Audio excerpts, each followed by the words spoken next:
I first want to ask about this. How will these ZeniMax assets help you with this latest Xbox launch, your Game Pass momentum, and xCloud?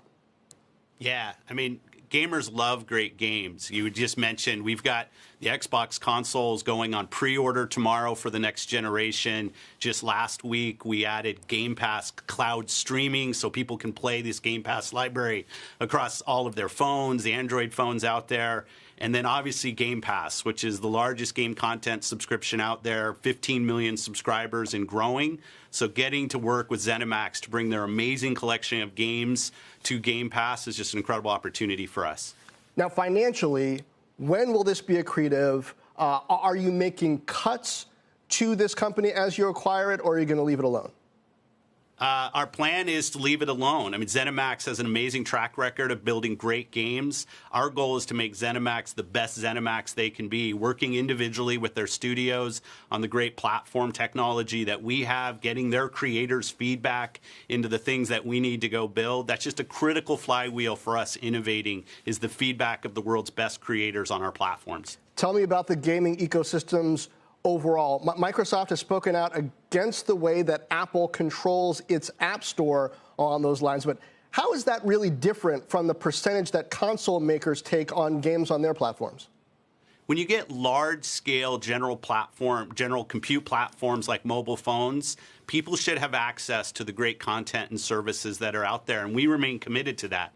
There are over 3 billion people who play video games today. Many of them play on phones, and we're committed to bringing Game Pass to all mobile phones out there, including Apple phones. We'll continue the conversations, and I'm sure we'll be able to get to some resolution.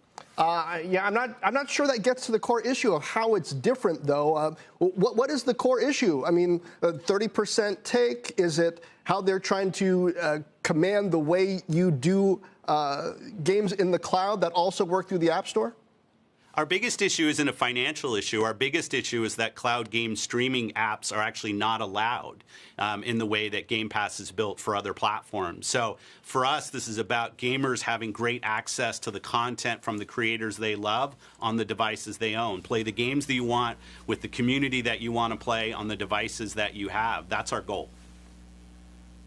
So, Phil, on that note, then, how will this affect the launch of future games? I know that ZeniMax was developing one for PS5 exclusively. Does that stay intact, or is that going to change after this deal?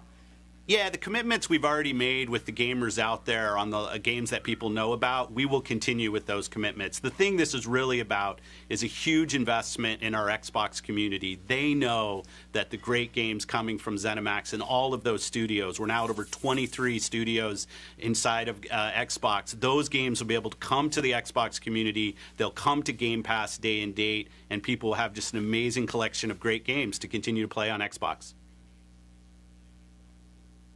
Xbox Series X launch. I think pre-orders open tomorrow morning. You're not going to have Halo Infinite for that. How has COVID affected game availability, and how's that going to affect your marketing and your expectations around the console launch?